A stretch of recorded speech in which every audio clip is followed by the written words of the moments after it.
Physiodrops. Vamos nessa. Vou colocar o fone e te chamar. Hoje eu tô tomando porrada da tecnologia aqui, meu amigo.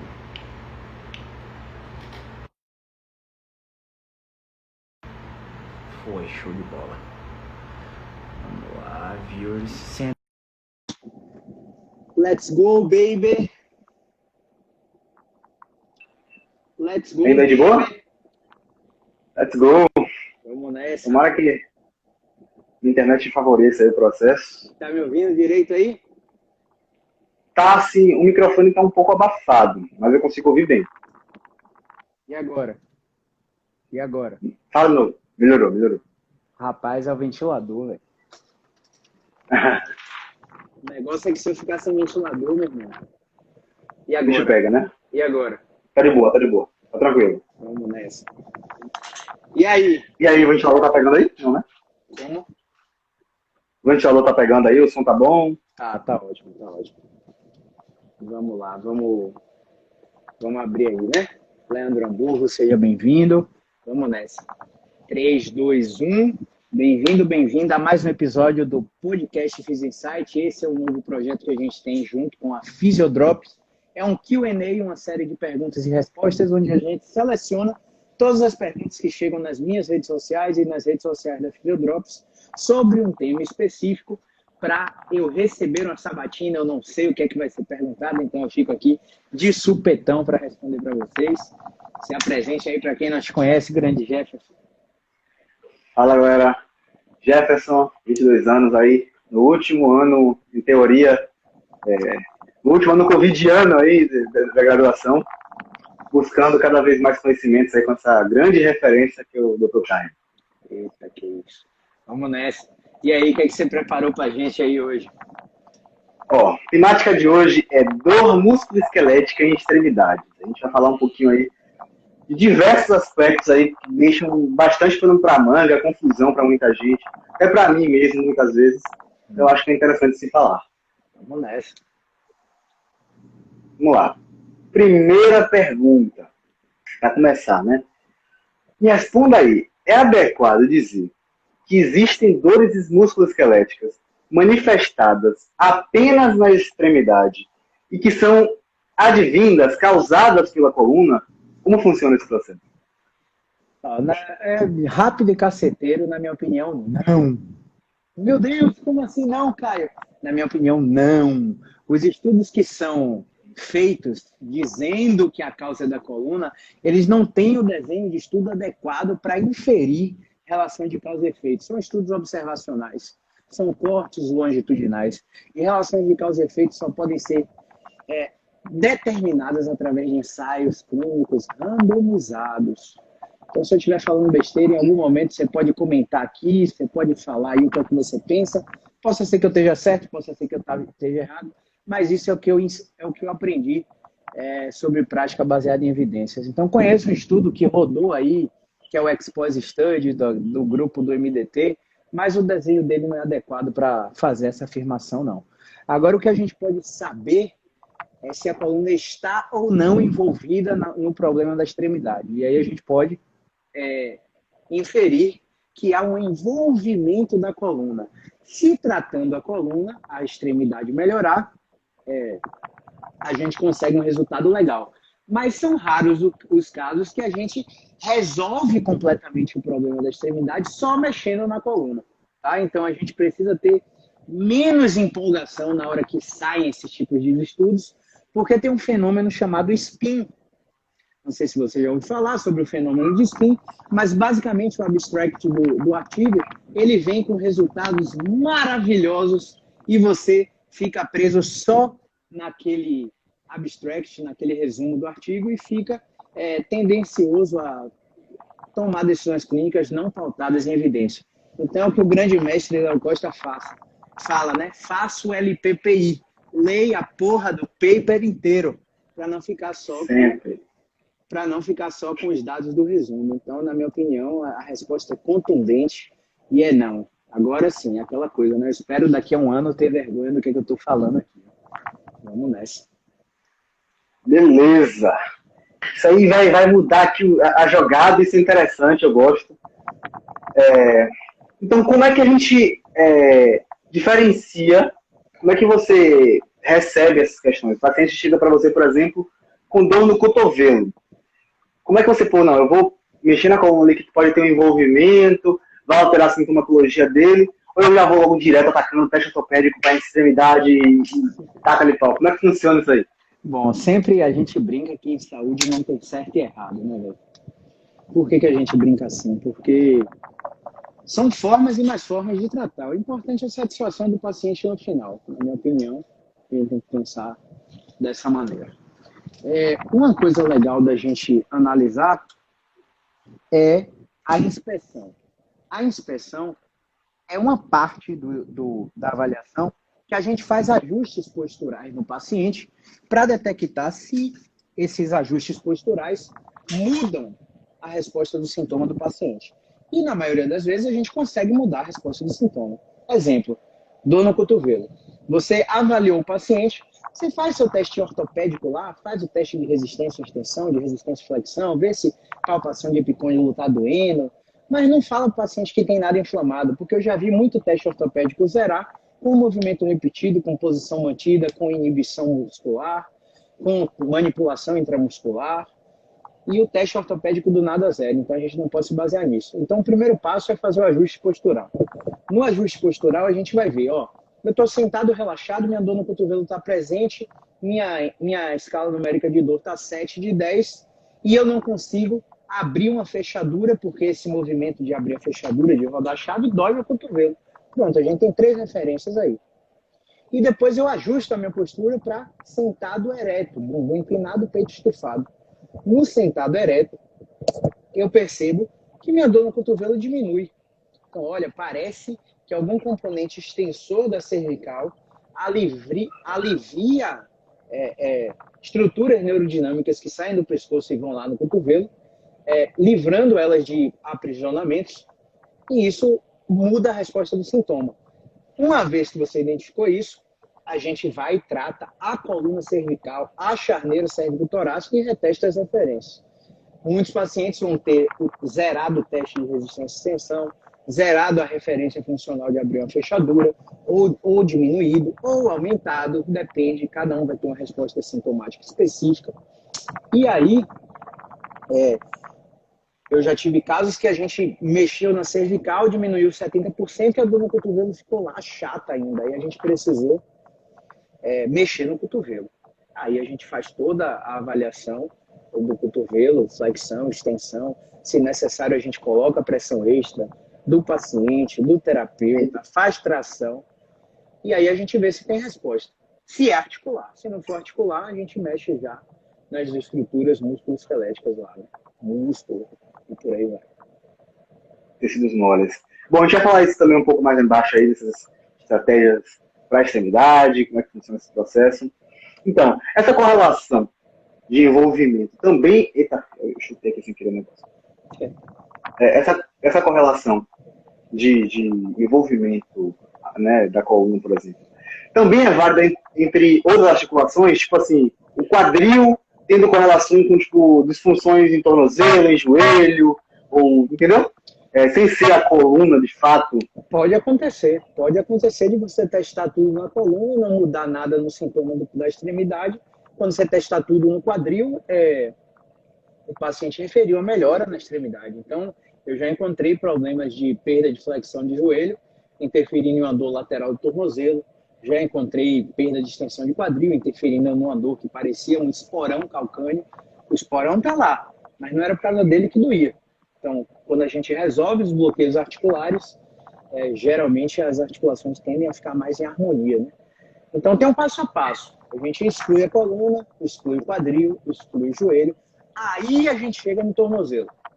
Aí tem uma porrada de estratégia de carga no tornozelo, tem uma porrada de movimento acoplado no tornozelo, tem uma porrada de terapia manual para o tornozelo, tem uma porrada de mobilização com movimento, tem muito recurso.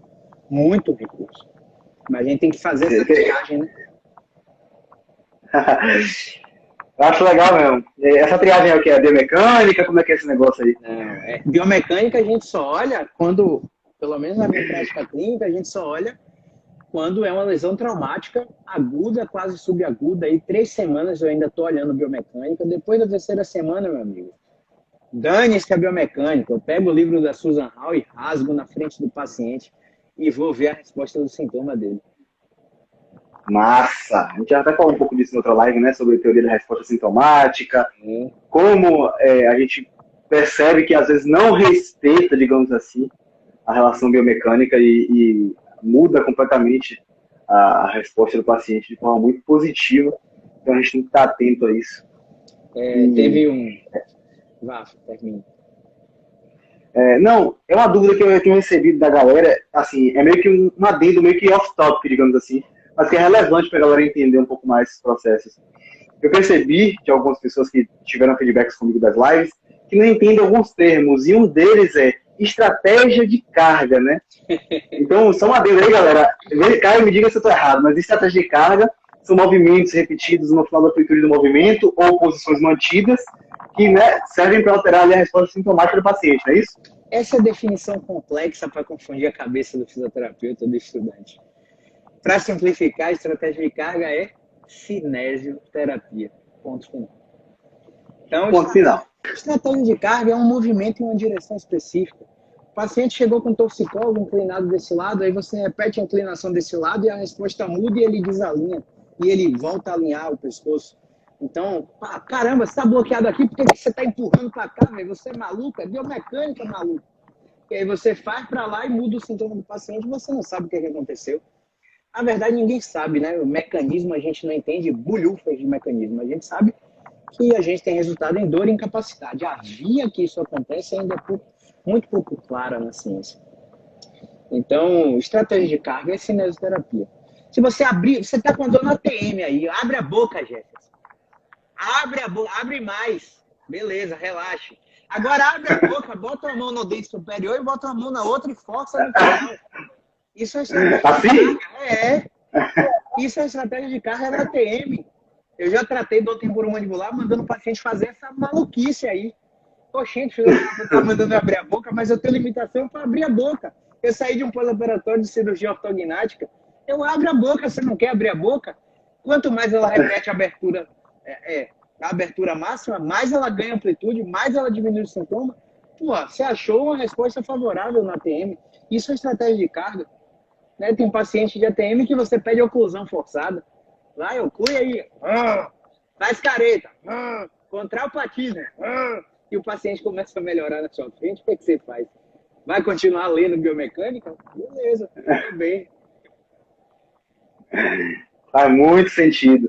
Eu acho que isso aí é importante da galera ouvir, né, acordar, assim, daquele start e entender também, muitas vezes, o contexto do que a gente fala. Então, eu tive que fazer essa parada aí. Uma coisa intrigante, antes de você continuar aí, é o seguinte, eu peguei um paciente uma vez que veio de um ortopedista e o ortopedista disse para ele que ele tinha síndrome facetária, uma fonte de dor específica da coluna. Eu falei, o bicho vai pegar aqui agora, eu vou demorar em tratar esse cara. E a gente fez um teste, colocou a extensão rotação e eu meti meu peso em cima do paciente para ele sentir a dor específica dele. Ele não sentiu. Eu perguntei, o médico fez isso com você? Ele, não. O médico só anotou as coisinhas e me passou um exame. Ele não te botou numa maca, não te testou? Ele não me testou, não.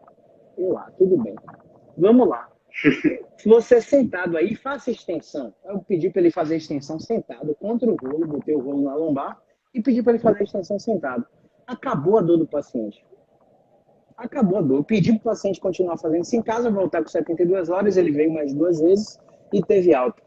Então, síndrome facetária, compressão de forame, faceta degenerada, altamente inflamada, dor específica, tratamento medicamentoso, bloqueio, talvez cirurgia, talvez raspagem, e o paciente condenado a essa possibilidade. E aí eu boto o movimento no sentido que agrava, o paciente, né? Estou fechando espaço, estou agravando o problema, síndrome facetária, e o paciente começa a apresentar melhora.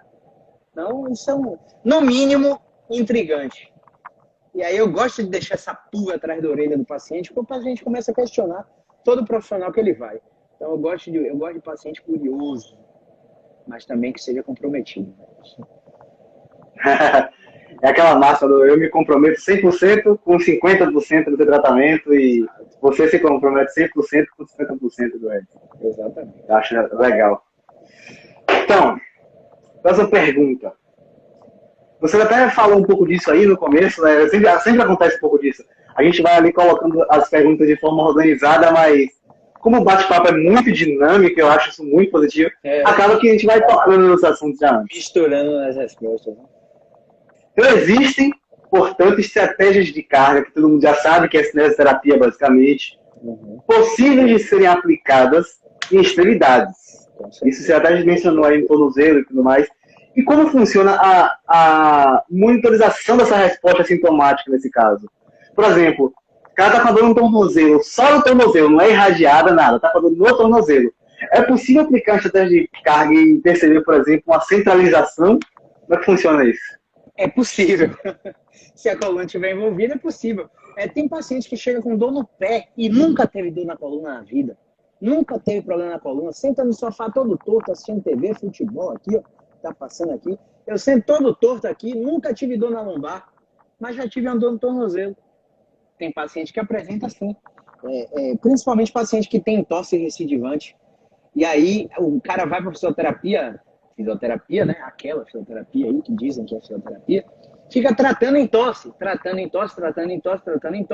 vira e mexe, dor no tornozelo. Pô, mas eu não tive em tosse de novo, por que o tornozelo está doendo? E aí você avalia a lombar, encontra a rigidez no deslocamento lateral da vida, comparado com outro lado, muito pequeno movimento, você desbloqueia o lateral, do tornozelo passa. Então não precisa ser irradiado. Você tem que fazer a triagem. O esqueleto axial, ele transmite estabilidade para o esqueleto apendicular. Estabilidade não é a palavra. Vamos falar em harmonia de movimentação, tá? Porque a gente não tem ferramenta de mensuração de instabilidade. Então, essa palavra estabilidade é meio nociva para o paciente. Mas o esqueleto axial transmite uma harmonia para as extremidades funcionarem bem. Então, se você tem qualquer dor em qualquer extremidade, primeiro você faz a triagem na coluna para ver se muda o sintoma. Faz a triagem na coluna, vai descendo de extremidade até chegar no ponto. Na maioria dos casos, você nem chega lá na extremidade, a não ser que você tenha tido um trauma. Aí você pode ir direto na extremidade logo de cara, 21 dias de trauma aí. Mas depois de 3 semanas, é a resposta sintomática na veia e foguetinho para cima. Em relação a essas lesões tissulares, vamos pegar aqui agora um negócio mais decisivo. Como que você consegue assim, diferenciar no exame físico? O que é que você busca no exame físico? Para diferenciar se essa lesão é tissular mesmo, é uma artrose mesmo no joelho, por exemplo, ou demanda outras intervenções? Como que você diferencia se realmente é uma lesão verdadeira ou se não é, dentro do exame físico? A lesão verdadeira, não sei se foi isso que você me perguntou, mas foi o que eu entendi. A lesão verdadeira, ela vai ter sinais logísticos, né? Edema, equimose, vermelhidão, perimetria aumentada comparado com o lado saudável, e vai ter um trauma associado, uma queda associada, um acidente associado em fase subaguda, em fase aguda, 0 a 4 semanas, né? Você vai tocar na região, comparar com o outro lado, vai ver que tem sinal logístico, que tem alteração de temperatura. Não, tem uma lesão prévia aqui, o tecido pode estar afetado, eu não sei se é articular, não sei se é miofascial, não sei se é neural, não sei se é vascular. Não sei. Eu vou testar. E aí eu falho todas as estratégias de carga nas articulações. Na falha das estratégias de carga, eu procuro palpar musculaturas específicas que geram dores referidas. Por exemplo, um tornozelo, eu vou palpar a cabeça do gastrocnêmio, vou fazer palpação de solo e vou ver se reproduz a dor concordante do paciente na região da articulação. Uma vez que eu acho a dor concordante referida, eu começo a fazer um tratamento miofascial. Faço bombeio neuromuscular, faço inibição muscular, mas nada de estar dizendo para o paciente que está liberando fácil, porque fácil não se libera, pelo amor de Deus. Polêmica. Então, essa é a diferença. Mas, é isso. Se você está na dúvida se é articular ou miofascial, primeiro você zera a articulação. Depois você vai para o miofascial achar dores referidas à palpação. Tem muito paciente com dor de cabeça, que falha tudo na cervical alta. Tudo falha na cervical alta. tem sintoma de migrânia, tem sintoma de enxaqueca, a face inteira fica doendo, fica com áurea na visão. E na hora que você pressiona o temporal, a dor aparece igual a dor que ele se refere. Aí você pega o martelinho de reflexo e começa a dar porradinha no temporal para inibir ele. E a dor do paciente começa a diminuir. Mas para chegar nisso aí, eu não simplesmente assumi que é miofascial e fui apertando todos os músculos, que é o que eu vejo muita gente fazer. Eu fui seguindo um passo a passo, zerando todas as articulações, para depois encontrar problemas musculares. Se o cara vai logo no músculo e acerta, cara, ele está adivinhando. Ele não está seguindo metodologia nenhuma. Ele está adivinhando. E que sorte se ele adivinhar, né? Porque no meio de tanto músculo envolvido na cabeça, na perna, no pescoço, ele chegar, pô, vou aqui no temporal, pô, achei o problema. Né? Precisa seguir uma sequência. Acho que assim fica mais fácil para qualquer fisioterapeuta gerar resultado. Achei interessante. Quando eu estava falando a lesão tissular, foi tipo assim, não foi nem lesão aguda, né? Não era nem lesão, talvez a palavra certa. Mas, por exemplo, problemas degenerativos, né, que são encontrados às vezes no exame. O cara está com dor no joelho, viu lá uma artrose. Quando que eu sei que essa artrose é realmente uma artrose ou não? Não é. Não, é uma artrose sempre. É uma artrose sempre que todo mundo vai ter artrose. Se a imagem está mostrando artrose, é artrose. Eu não sei se a artrose é relevante para a manifestação. Não é tipo um sintoma, isso. Tá? Isso. E na maioria das vezes não é. Né? Eu já peguei paciente com bloqueio gigantesco de joelho, com artrose grau 4, e a gente colocou o cintinho no joelho e pisou no acelerador e dobrou o joelho todo de novo em um atendimento. Então a artrose não estava envolvida no problema. E se tivesse, era um envolvimento tão mínimo que não era suficiente para manifestar sintoma. Então, quando eu falho em todas as estratégias de movimento na articulação e no músculo, aí eu suponho que o diagnóstico é específico. O diagnóstico sendo específico, caramba, é a artrose que está gerando a dor no paciente com dor no joelho. Vai ser dor nos 2 joelhos e não um só. Vai ser dor nos 2 quadris e não em um só. Vai ser dor nos 2 tornozelos e não em um só. E o que melhora esses quadros, Jefferson? Eu acredito que isso aí são intervenções mais médicas, né? Exercício. Tá ali. Exercício também, você acha? Exercício. Caramba, velho. Olha só, ontem eu publiquei um artigo aqui nos stories que comparou solução salina versus plasma rico em plaquetas e ácido hialurônico. E ácido hialurônico, eu vi. E o resultado foi igual para osteoartrite de quadril. Aí vamos extrapolar esse resultado baseado numa crença muito doida que eu tenho aqui. Será que para joelho é a mesma coisa? Será que para tornozelo é a mesma coisa? Será que infiltrar corticoide no ombro também não é a mesma coisa? Cara, e aí muitos pacientes chegam lá, pô, não, mas esse ácido hialurônico é importado e veio da Suíça e tem um Civinski lá boladão, 1.500 conto a aplicação, 800 conto a aplicação e o cara tá igual. E aí quando você compara, quando você faz um follow-up de 12 meses, comparando os 2 grupos, no final da parada, exercício é superior. Então a gente tem que levar essa informação para o público começar a questionar profissionais que estão obsoletos, que são crônicos, que estão imputando o procedimento no paciente só visando lucro e não visando resultado. Porque o cara pedir uma intervenção que é igual a solução salina, porra, mete água e sal dentro do joelho. Água e sal dentro do joelho é a mesma coisa, é mais barato, rei. E não tem tanto efeito colateral, não enfraquece tendão, como corticoide, por exemplo. Você viu pacientes meus essa semana falar que o joelho está rígido, que aplicou ácido hialurônico e tal. Pô, existe uma pressão hidrostática dentro do joelho. Existe um fluido de líquido sinovial ali.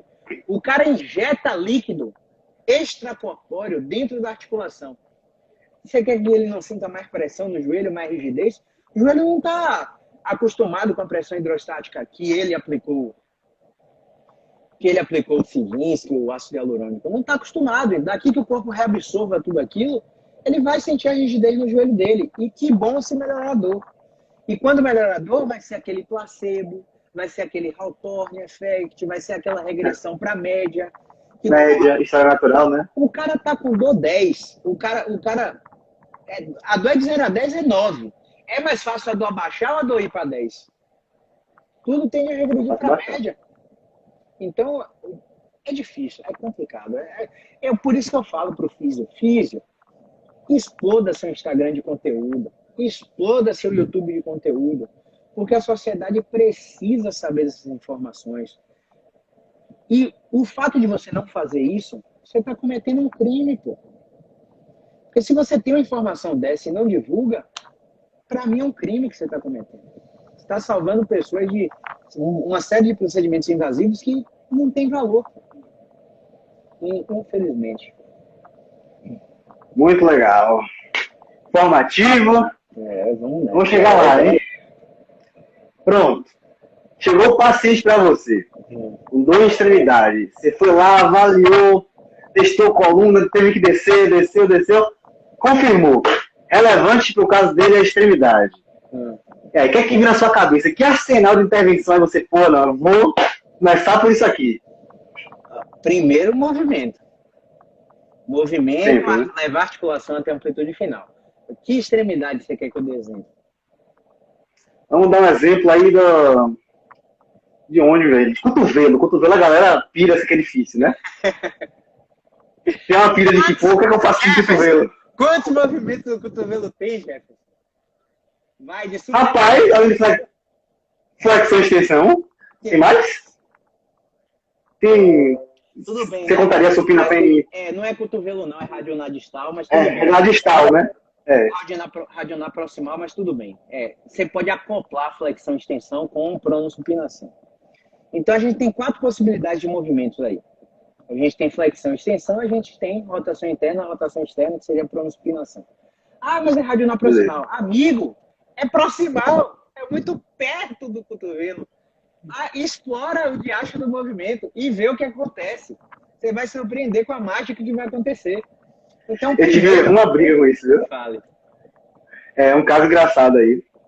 Teve uma época, uma matéria aí, eu não vou nem citar muita coisa não, para não ficar muito claro, mas teve uma matéria que estava falando sobre isso, sobre avaliação de cotovelo, e eu fiquei pistola, porque falava, não, tem que avaliar a proxinação, que é o movimento do cotovelo. E eu vi lá na sua bota, no nível de biomecânica, não é cotovelo, eu digo, não é cotovelo, acabou, entendeu? Agora que passa, né? É aquela coisa, ó. Existem diversos cursos por aí, diversas metodologias de ensino por aí, que são ensinadas por poetas. Como é poeta? O poeta, ele te dá toda a teoria, te dá todo o suposto mecanismo, mas quando você vai para a prática clínica, segunda, 7 horas da manhã, nada mudou para você. Então, essa é a informação que não vai mudar a sua prática clínica. É uma informação de prova, sabe? Eu vou fazer prova de especialista SONAP, abrafito. O movimento de pronossupinação é na articulação do cotovelo, radionar proximal, radionar distal ou coxa femoral. Aí você bota lá radionar proximal e passa na prova de especialista. Eu sou especialista agora. Difícil, né, velho? Então, na prática clínica não muda zorra nenhuma. Você só vai acoplar o movimento. Então, cotovelo, vamos lá. Cotovelo tem flexão e extensão. Eu começo na extensão. Peço para o paciente repetir a extensão e monitoro o que acontece. O que está acontecendo com sua dor no cotovelo? Está diminuindo, está aumentando, está ficando igual? Pô, não está ficando igual. Igual é luz o quê? Você agora. Igual a luz amarela. Luz amarela quer dizer o quê? Avança. Avança, bota mais carga nessa extensão. Mais carga. Apoia o braço aqui, ó, e começa a fazer a extensão. E aí, tá igual? Tá igual. Massa. Igual quer dizer o quê? Luz amarela. Luz amarela o quê? Aumenta a força. Eu aumento a força. Como é que aumenta a força aqui? O endfio aí já é duro, né? O endfio é duro. Mas independente do endfio, tem dor para movimentar. E essa dor pode ser DDM ou DFM. Dor durante o movimento ou dor final do movimento. E você anota, porque isso vai fazer uma diferença brutal na classificação no final. Se é disfunção contrátil ou articular. E o tratamento é completamente diferente para cada uma delas. Então você tem que monitorar a resposta intrateste. Monitorou a resposta intrateste, pediu mais força. Como é que eu boto mais força aqui? Eu chego aqui, ó, e acoplo o movimento de extensão do punho. Faz aí, Jefferson. Não é cotovelo? Não é cotovelo? Faz a extensão pura. Agora coloca a extensão do punho no final. Me diz se é aumenta a carga. Será que é diferente? Você que está assistindo aí, faz aí. Aumenta demais. O que aconteceu? Caramba, agora aumentou. aumentou a dor, e depois como é que você está? Testa movimento de fechadura, testa apertar a mão do paciente, testa estresse em extensão de punho, para ver se dói o cotovelo, que eram suas referências, e o cara diz, caramba, tá muito pior. Opa, pior é luz o quê? Vermelha. Quer dizer o quê? Volta aí, a perna. Muda isso aí. Muda a direção. Muda a Muda direção, direção. flexão. E eu começo a fazer Flexão. flexão. E aí eu repito a flexão até o final. E aí digo, pô, caramba, nenhum efeito. Tá igual aqui, velho. Tá igual. Nenhum efeito é uso amarelo, aumenta a força. Você começa a aumentar a força e vê o que acontece. Ele, pô, nenhum efeito. Aí você vai lá, faz o contato aqui no cotovelo e coloca seu ombro aqui. E aí você começa a fazer flexão, Aumenta a carga. tração, e aumenta a sua carga. E aí o paciente, caramba, tá diminuindo? Caramba, que negócio bom! Tá diminuindo minha dor no cotovelo. E como é que você tá depois? Abre a fechadura, vai, acelera a moto, faz o teste de estresse em extensão. E a dor do paciente zerou. Ou seja, a bola e durante, melhor depois, luz verde, mais do mesmo. Como é que a gente vai fazer isso em casa? Mete o cinto aqui, prende na fechadura, pede para ele fletir e fazer a força, com o cinto tracionando em decapitação. Não para decapitar, que a gente não separa essa articulação aí não, tá?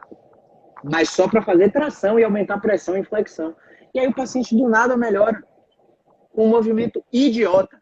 E aí você tá lá perdendo tempo fazendo liberação miofascial, fazendo dry needling, metendo ventosa, escorregadia. Eu não sei quem inventou esse diabo de ventosa escorregadia.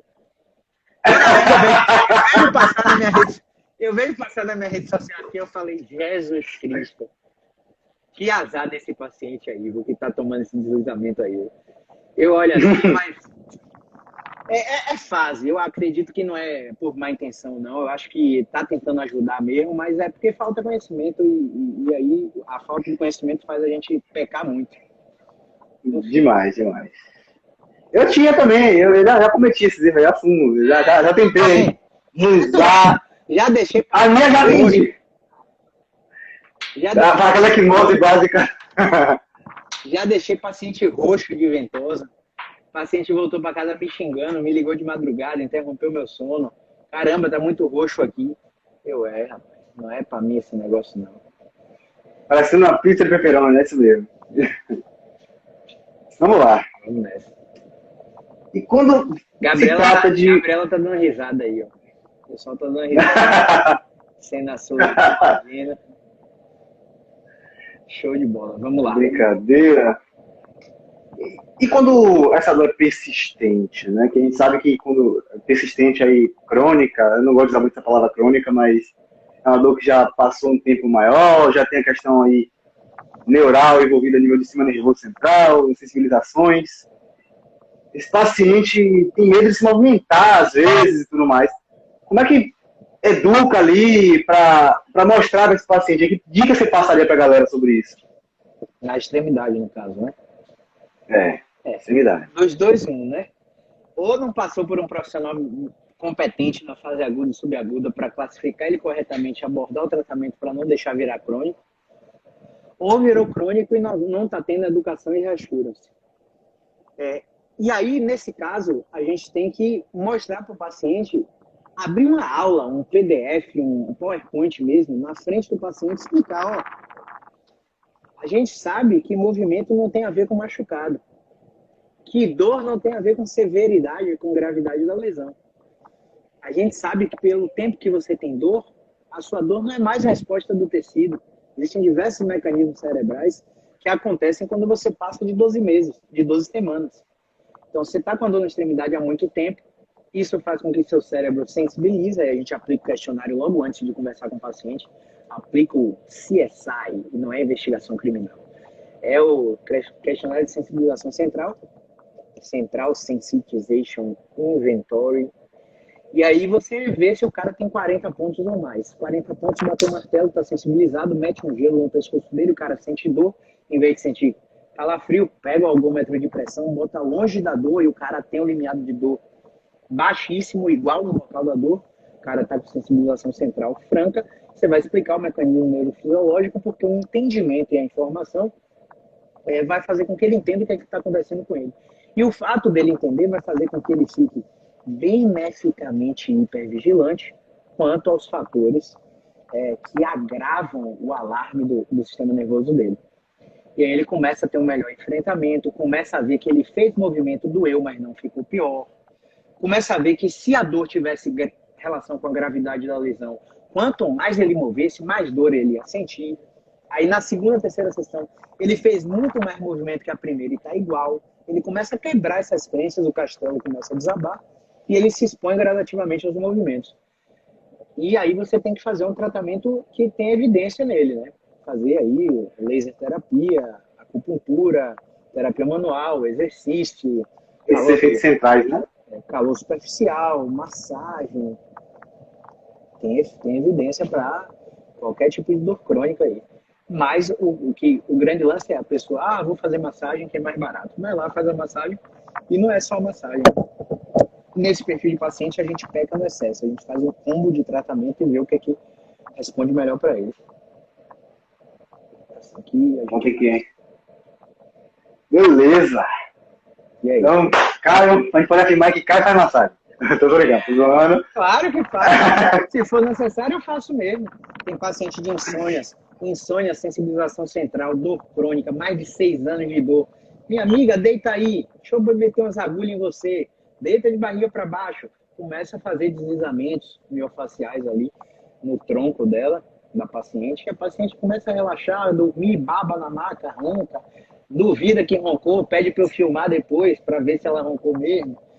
E tem horas que é necessário. Então, eu estou aqui para usar a intervenção que o paciente melhor se encaixar. E que eu souber também, né? Tem intervenção que eu não sei. Veio um paciente semana retrasada, rapaz, eu quero fazer uma liberação miofascial de stapler. Caramba! Por que você quer essa técnica? Não, porque eu já fiz quando eu estava não sei aonde, esqueci até com facilidade, e eu me dei muito bem, eu fiquei muito melhor. E você está precisando de novo. Não, estou precisando de novo, tal. Mas por que você quer? O que você sente? Eu sinto uma dor no pescoço que irradia aqui para o braço. Deixa eu te testar aqui. Na minha opinião, não é esteio que você precisa. Você precisa de um movimento idiota. Ele, como assim? Você vai querer fazer o atendimento. Se você quiser, eu te entrego o seu resultado. E você sai feliz com menos dor irradiada no braço, não tinha sinal de radiculopatia, não tinha sinal de red flag, todas as pistas de preferência direcional na história, nas atividades diárias, exame físico super limpo. E aí, não, eu vou querer fazer. Foi lá, pagou a consulta, pagou a avaliação, e o que é que eu fiz nele? Retração. Meti nele, aboli a dor dele, o cara saiu melhor em um atendimento. É todo caso que vai ser assim? Claro que não. Óbvio que não. Mas tem casos que é muito rápido de tratar. Só não encontrou um profissional. Aí eu acredito que o STEP ia ajudar ele mesmo. Só que ele ia precisar de novo. O tempo todo, de novo. Ia ficar dependente do tratamento. E quando a gente escolhe movimento prioritário, o paciente fica independente de você. Então o número de visitas reduz. A gente faz 4 sessões em 4 meses e telemonitoramento. O paciente em casa liga em vida, ou tira dúvida, faz uma orientação ou outra para corrigir um movimento, e o cara vai em 4 sessões presenciais e o tratamento está efetivo. Porque você escolheu um movimento prioritário. E aí tem vários fatores, né, a se considerar. Se a gente for pensar, custo direto aumenta quando tem mais visitas, custos indiretos também, porque se você for olhar na perspectiva do paciente, você vai estar falando aí de transporte, de absenteísmo, né, o cara que falta ao trabalho para poder estar presente lá. Às vezes, o presenteísmo, porque ele não conseguiu fazer a visita até você e por isso está rendendo menos no trabalho porque está com dor. Ele não sabe gerenciar o próprio caso. Ele está com dor, rende menos, presenteísmo também é um custo, né? Tem várias coisas a se ponderar, né? Exatamente. A perspectiva econômica hoje é uma tendência aí muito importante em diversos estudos. Exatamente. Em relação a... Sim.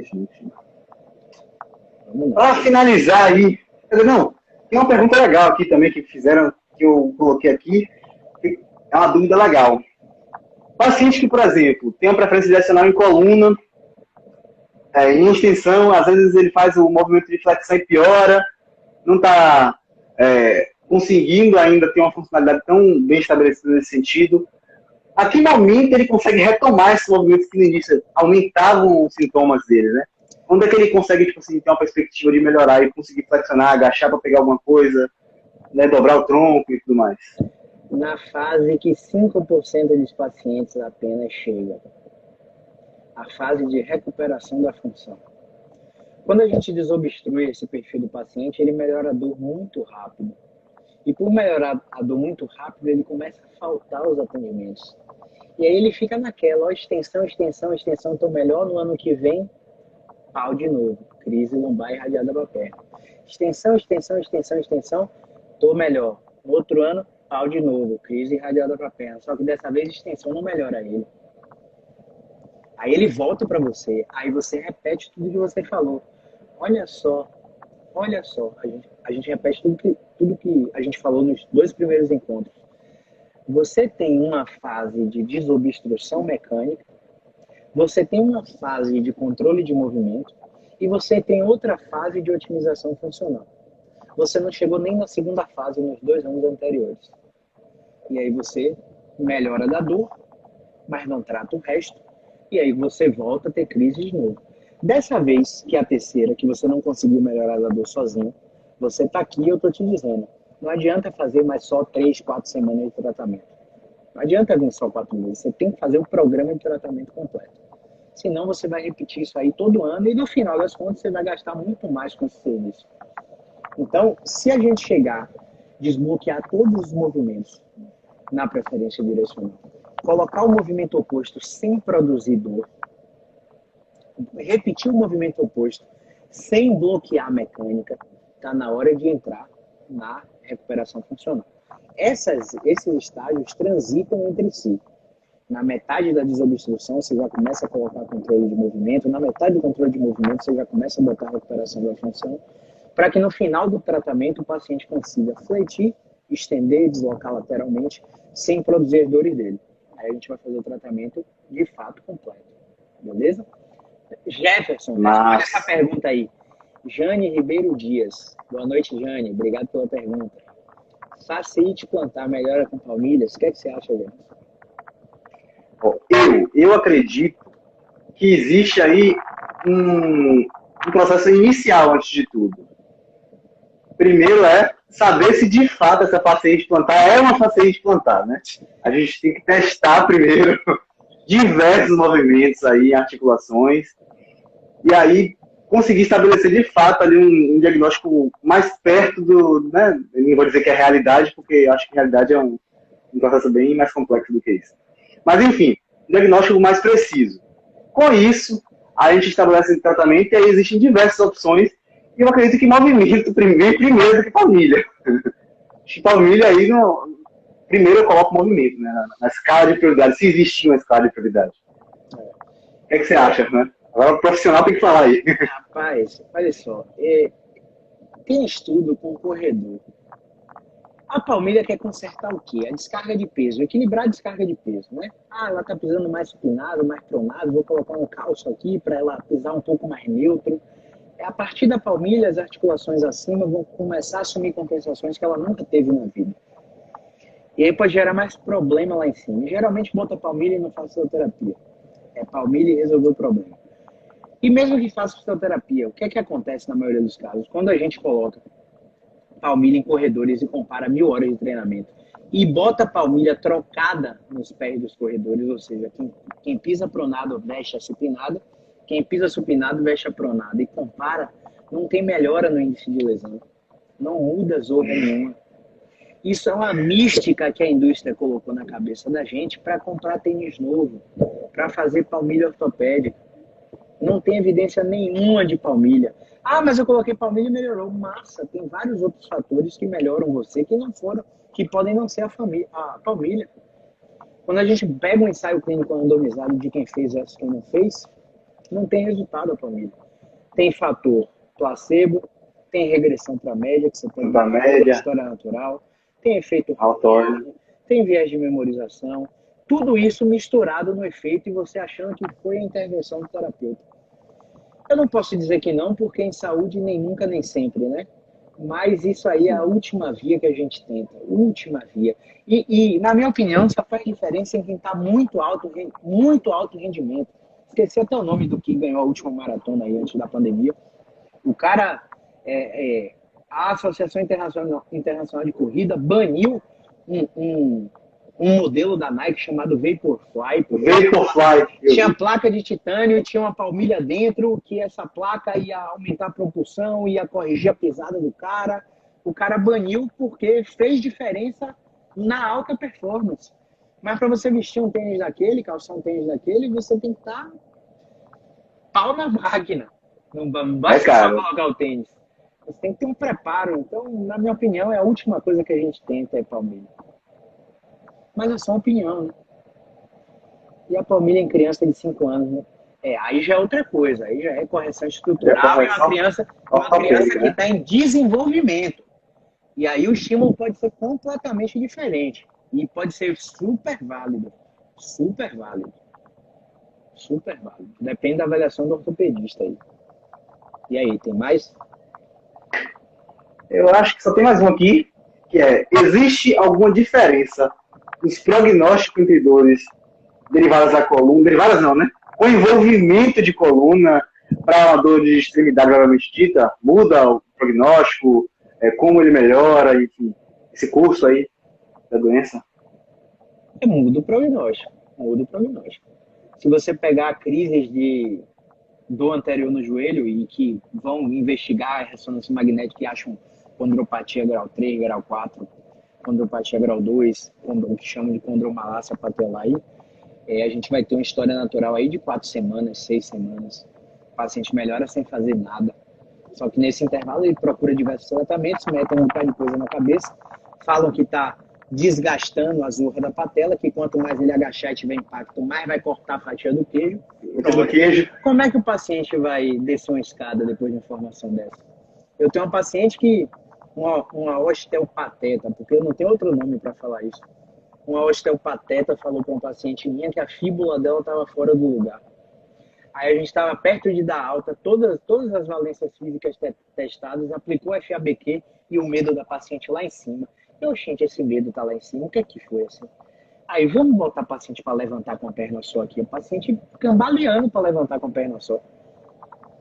Com medo da fíbula sair fora do lugar. Porque meu Deus do céu, falou para ela que a fíbula dela estava fora do lugar. Então a informação que o profissional de saúde passa interfere completamente no desfecho terapêutico do paciente. Então tem diferença. Muito legal. Tem diferença, com certeza. Então é isso. Live finalizada aí. Gratidão pela oportunidade, por ser presente. Gratidão também para o público, por quem perguntou, por quem participou. A maioria aí parecia ser paciente, né? Prospectos de paciente. Então, bem legal aí. Show de bola. Experiência top. Galerinha, esse foi mais um Q&A, a gravação do nosso podcast, em breve nas melhores plataformas de áudio, Apple Podcasts, Spotify, SoundCloud, você encontra também no meu YouTube, Caio César Fisioterapia. Se você quiser assistir a reprise, ela vai ficar salva. Se você acha que essas informações vão ajudar algum vizinho, algum amigo, algum familiar, clica no aviãozinho aqui, encaminha para ele, posta nos seus stories, nos marca a Fisiodrops, marca a Dr. Caio César SF, que a gente vai recompartilhar. Sexta que vem estamos aí com mais um Q&A. Fica ligado nas nossas redes sociais, que a gente sempre abre caixinhas de perguntas, e essas perguntas são respondidas aqui no Q&A toda sexta-feira, às 19 horas, impreterivelmente. Beleza? Grande abraço. Movimento é vida. Valeu, vida. Valeu.